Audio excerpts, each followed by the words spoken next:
Hola, ¿qué tal? Bienvenidos a Mi Cita Médica. Les cuento que ayer fui al supermercado y me impresionó ver la cantidad de gente haciendo compras de pánico. Salían con carritos llenos de víveres y artículos de primera necesidad, de plano como si estuvieran preparándose para una guerra. Quisiera empezar por analizar las cifras del SARS-CoV-2 o segundo coronavirus causante del síndrome agudo respiratorio severo COVID-19. Juan José Alvarado nos tiene los datos al respecto.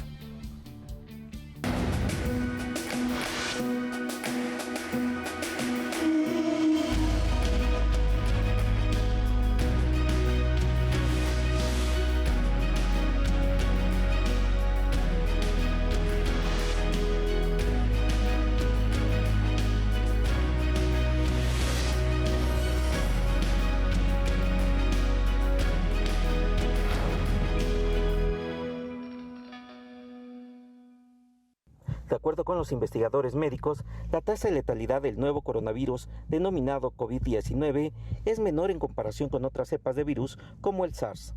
Y es que por el COVID-19 fallece el 3.4% de los pacientes, cifra que en el SARS era del 10%. Los análisis también señalan que las cifras aumentan con la edad. Datos de las autoridades chinas señalan que un 14.8% de los fallecidos tenían más de 80 años. La cifra se reducía al 8% para quienes tenían entre 70 y 79 años y al 3.6% para las edades de entre 60 y 69 años. Por sexos, los hombres tuvieron una mayor tasa de muertes, con el 2.8% en comparación con el 1.7% entre las mujeres. Se considera además que la presencia de padecimientos en los infectados aumenta el riesgo de muerte. Por ejemplo, en casos sin enfermedades previas es del 1%, pero en personas con afectaciones cardiovasculares la tasa de mortalidad fue del 10.5%, en personas con diabetes del 7.3%, con enfermedades respiratorias 6.3%, con hipertensión arterial 6% y con cáncer un 5.6%. Juan José Alvarado, Mi Cita Médica. Si bien todas las personas están en riesgo de contagiarse al estar cerca de alguien enfermo, un estudio publicado en la revista Cell Discovery revela que los hombres asiáticos parecen tener una mayor susceptibilidad a que el coronavirus se replique porque tienen una mayor expresión de los llamados receptores ECA2 de la enzima convertidora de angiotensina 2, justamente donde tiene lugar la replicación del virus de Wuhan. Hoy me acompaña la doctora Diana Rojas, infectóloga, para ahondar sobre este tema. Doctora, bienvenida a Mi Cita Médica. Muchas gracias por estar con nosotros. Primero que nada, muchas gracias por la invitación. Estamos aquí para completar. ¿Qué son los coronavirus? ¿Qué es esta familia de virus llamados coronavirus? ¿Cómo están conformados? Bueno, es una familia extensa de virus que afecta tanto a animales como al ser humano. Y dentro de lo que es los virus que afectan al humano, los coronavirus humanos, van a generar un tipo de afección a nivel respiratorio y a nivel de vías respiratorias altas. Tenemos varios tipos de virus. En este caso, los dos virus que más anteriormente se mencionaban era el SARS y el MERS, ¿no? Lo que es el síndrome respiratorio del Oriente Medio y lo que es el síndrome de infección de respiratorios agudo severo. Exactamente. Estos generaron epidemias, no llegaron a dar una pandemia como tal. En México no tuvimos un caso de SARS, por ejemplo, pero el COVID viene a renombrarlos nuevamente y se desarrolló en un brote a nivel de Wuhan, en China. El virus es un virus ARN, el cual tiene facilidad de adherirse a lo que son las células epiteliales. Como tú lo comentabas, tenemos un receptor de angiotensina tipo 2, el cual favorece su adhesión. Primero va a colonizar todo lo que es la área nasofaringea y posteriormente va a proseguir hacia lo que es el área pulmonar. El virus tiene diferentes puntos de su estructura. Tenemos proteínas, ¿verdad?, que van a envolver a ese material genético y que de cierta manera le permite la virulencia y la agresividad, ¿no? ¿Por qué? Porque genera una entrada al alveolo y posteriormente su replicación con el daño consecutivo a este. Vamos a describir lo que es el alveolo. El alveolo es, digamos, la estructura del pulmón, la más profunda dentro del pulmón, donde tiene lugar el intercambio entre el oxígeno que inhalamos y el dióxido de carbono que nosotros sacamos del cuerpo, digamos, ¿no? A nivel de los vasos, de los capilares sanguíneos, ¿no? Entonces, es justamente ahí donde tiene la mayor facilidad de replicarse este coronavirus, que además ya le llamaron síndrome respiratorio agudo severo, coronavirus 2, porque también tiene esta capacidad, este nuevo virus, de ocasionar estos padecimientos tan severos. Tiene una compatibilidad con el SARS casi del 80%. COVID se le vino a denominar COVID-19 debido a CO de coronavirus, ¿verdad? V de virus, y en el caso de la infección, genera una facilidad por daño pulmonar. La característica que tienen los restos de los coronavirus es que tienen afección también gastrointestinal. Este también pasa a nivel intestinal, pero su mayor involucro es pulmonar. Y los síntomas asociados son los pulmonares. A nivel de respiratorio alto casi no vamos a tener manifestaciones. Ajá. Bueno, pues más adelante vamos a justamente ahondar acerca de los síntomas del coronavirus y pues les vamos a platicar un poquito acerca de lo que ocurre en la mayoría de las personas que adquieren esta enfermedad. Vamos a hacer una pausa, regresamos con más información en este sentido.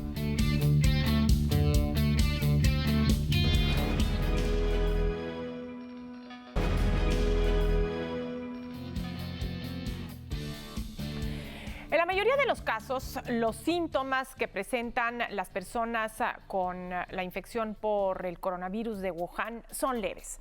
Solo 14% de los pacientes desarrolla neumonía severa y 5% corresponde a casos críticos al presentar insuficiencia respiratoria, choque séptico y falla orgánica múltiple.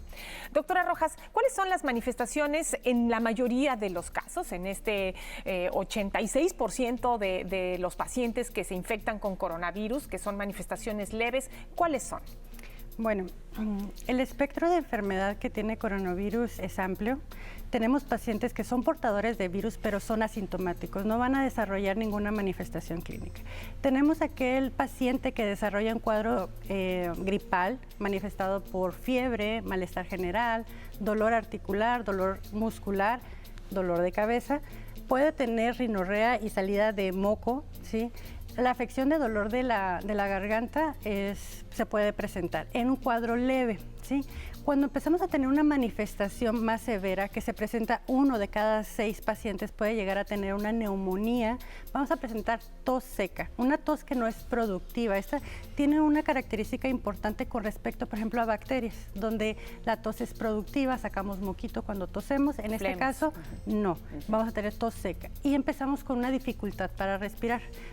Esta puede ser progresiva conforme pasa el tiempo y puede ser tan severa como para requerir necesidad de oxigenación e inclusive ventilación mecánica.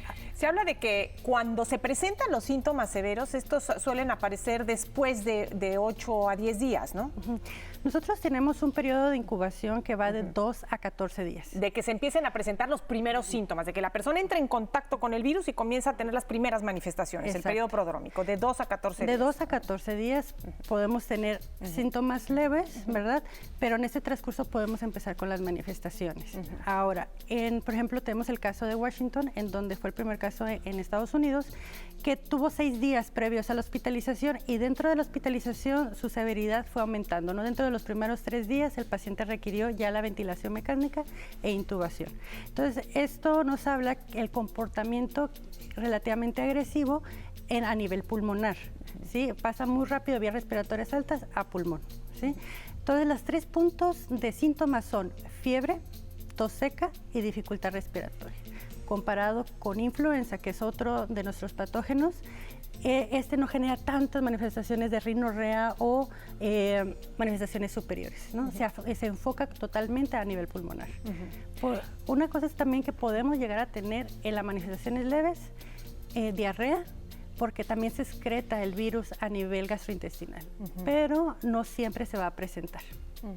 Ahora, 5% evolucionan a casos críticos.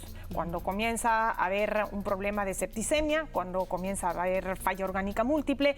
¿En qué consiste esto? ¿Qué es lo que ocurre en estos casos, doctora? Okay. Cuando nosotros tenemos un paciente que requirió manejo de la vía aérea, el paciente tiene más predisposición a infecciones bacterianas.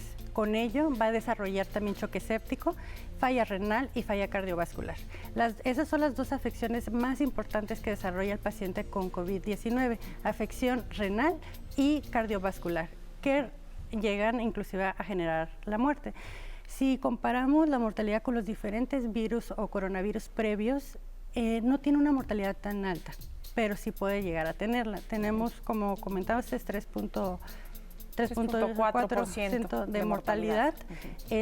Influenza es 2.4 aproximadamente. SARS, que gracias ahorita ya no tenemos ningún brote, desde el 2003 era 10%, ¿verdad? Y lo que es el síndrome respiratorio del Oriente Medio tenía una mortalidad hasta del 30%. Entonces, ¿es agresivo? Sí, sí puede llegar a ser agresivo.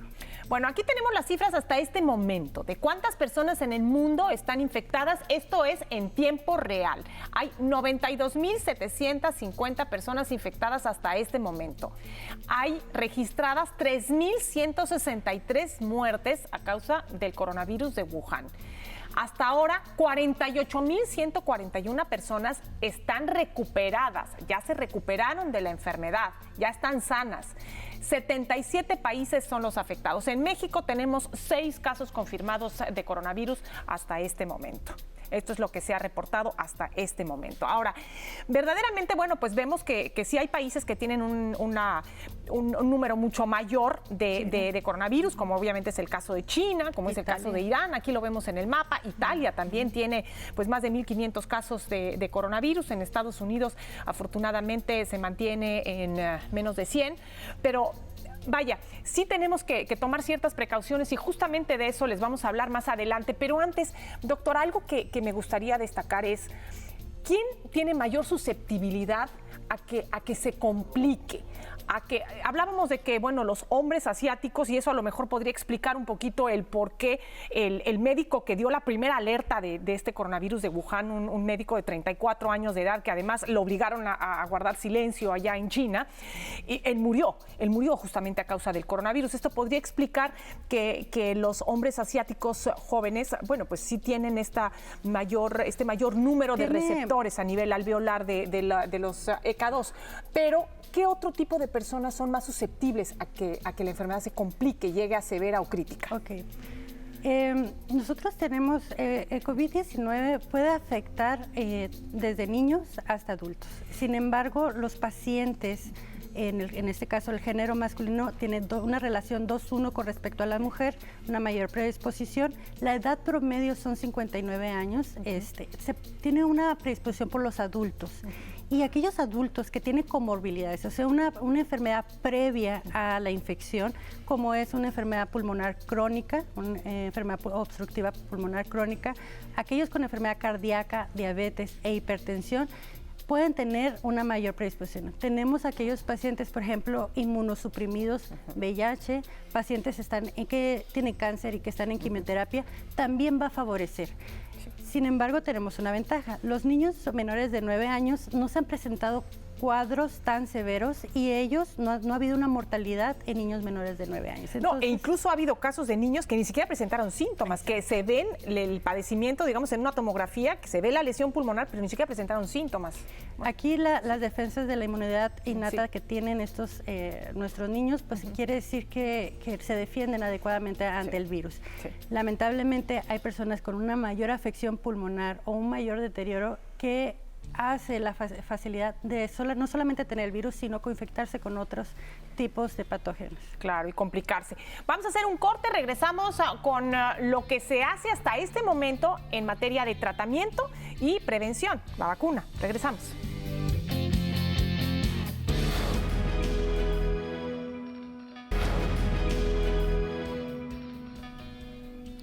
Allá avances tanto en el desarrollo de una vacuna como en el tratamiento del nuevo coronavirus de Wuhan. En cuanto al tratamiento, ya inició un estudio científico en los Estados Unidos, en la Universidad de Nebraska, con el medicamento Remdesivir. Este es un medicamento que inicialmente fue desarrollado para tratar el ébola. Doctora, este medicamento se tiene que dar de manera intravenosa y esto pues marca una gran diferencia con respecto a lo que se hizo durante la pandemia de la epidemia del 2009 de influenza, en la cual el oseltamivir pues se daba ante los primeros síntomas. En cuanto se confirmaba que el paciente tenía la influenza H1N1, inmediatamente se daba el oseltamivir y la verdad es que la reacción era casi mágica, ¿no? Entonces, aquí es una situación distinta, se tiene que dar por vía intravenosa. ¿Esto qué dificultades podría representar? Bueno, en primer lugar, recordar que el virus en un 80% de los pacientes no va a requerir tratamiento, ¿no? Ese es un punto muy importante.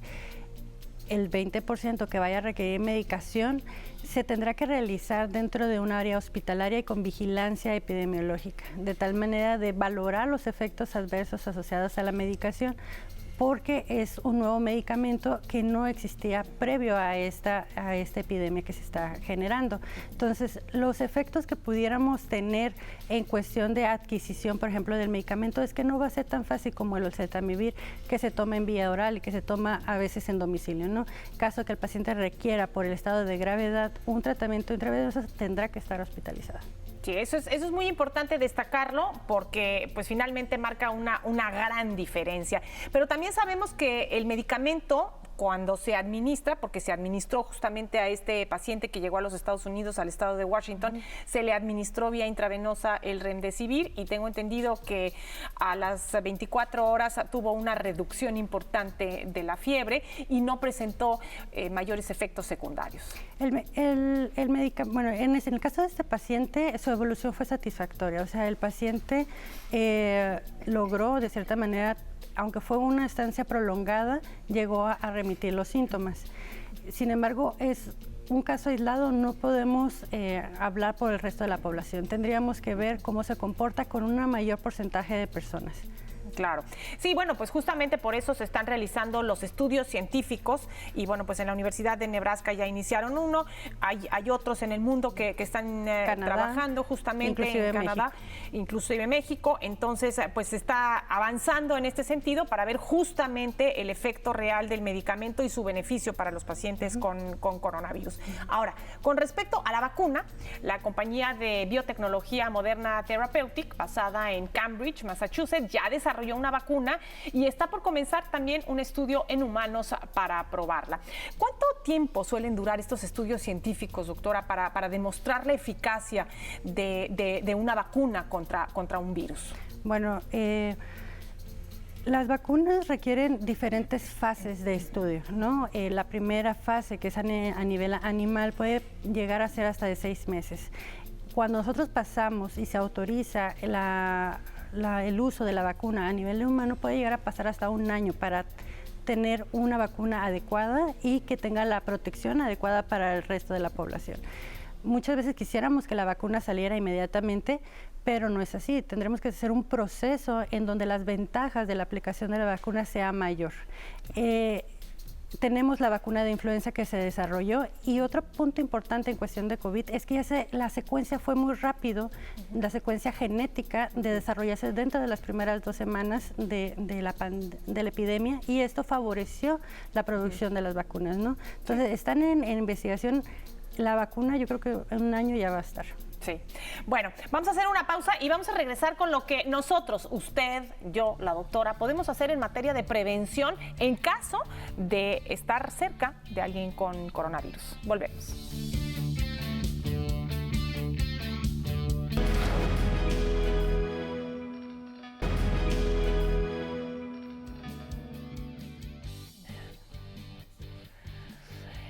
Bueno, vamos vamos a un punto muy importante que es la prevención en la comunidad. Lo que todos podemos hacer para prevenir el contagio del coronavirus. Y aquí quiero empezar por destacar el punto de los cubrebocas. Los cubrebocas están agotados. Si logran encontrarlos por internet y comprarlos, un solo cubrebocas tiene un costo, digamos, los que se recomiendan para este tipo de cuestiones, que es el N95, que deja pasar, microorganismos hasta 0.3 micras, lo cual, bueno, pues esto los bloquea realmente hasta 0.3 micras. Solo los más pequeños de 0.3 micras son los que logran atravesarlo. Afortunadamente, el coronavirus es más grande que esto, entonces esto es un punto. Pero cuesta como 350 pesos un solo cubrebocas si es que logra conseguirlo, porque es muy difícil conseguirlos. Doctora, el cubrebocas, ¿qué tan necesario es para usted, para mí, para los que estamos aquí en la comunidad? Ok, este es un punto muy importante porque, como comentas, están agotados en lo que son las farmacias o el acceso a estos cubrebocas. Los pacientes que tienen síntomas son los pacientes que requieren el cubrebocas. El que está enfermo. El que está Exactamente. enfermo es el que se tiene que poner el cubrebocas, no el que está sano. El paciente que está sano no va a requerir un cubrebocas, no por salir a la calle con un cubrebocas no te vas a infectar. Esos pacientes o esta población no debería utilizarlo. Nomás estamos agotando los recursos e incrementando los costos. Entonces, no se recomienda el uso de cubrebocas en personas que no tengan síntomas. Eso es bien importante, ¿no? Entonces, esos cubrebocas tan difíciles de conseguir, que además todos son difíciles de conseguir, pero los cubrebocas N95, que son los recomendados, digamos, en estos casos, son para personas que tienen síntomas para que no contagien a otras personas, porque aquí lo importante es no tocarse la cara. Y finalmente, con un cubrebocas uno puede frotarse los ojos y también puede ingresar por la mucosa de los ojos el virus. Entonces, de nada nos va a servir el cubrebocas si no tenemos ese cuidado. Ahora, sí es muy importante el no tocarnos la cara con las manos sucias. ¿Por qué, doctora? La estrategia de prevención personal que tenemos que tener es lavado de manos. Un lavado de manos con jabón y agua o con alcohol gel al 60%. Este lavado de manos va a permitir la eliminación del virus. Si nosotros no hacemos este lavado, al tocarnos, podemos llegar el virus a la conjuntiva y generar la infección, al igual que la mucosa nasal y al igual que la mucosa de boca. Entonces es importante que no nos estemos tocando. Cuando estornudamos, utilizar el codo, ¿verdad?, de cierta manera, para evitar el contagio en la mano y después saludar a alguien, ¿no? Esta maniobra permite la no progresión del virus hacia otras personas. Tenemos dos vías de transmisión, una vía que es por gota y otra vía que es por contacto. El virus puede quedar a nivel de la superficie o a nivel de tus manos, por eso se puede transmitir. Exactamente, y bueno, pues a una distancia de menos de 2 metros, incluso estas gotitas, o un metro, pues pueden estas gotitas saltar cuando uno está hablando, caer en el rostro de la persona e ingresar por las mucosas. Esas son las medidas que debemos de tomar. Por favor, no caigamos en pánico, tomemos las cosas como vienen, hagamos caso a las autoridades de salud que nos van a ir diciendo puntualmente qué es lo que tenemos que hacer en función del país en el que estamos. Y bueno, pues si tenemos que viajar, ahí sí, tomar estas medidas, desinfectar las superficies, lavarnos las manos frecuentemente durante 20 segundos y evitar tocarnos la cara. Gracias, los espero el próximo martes en punto de las 11.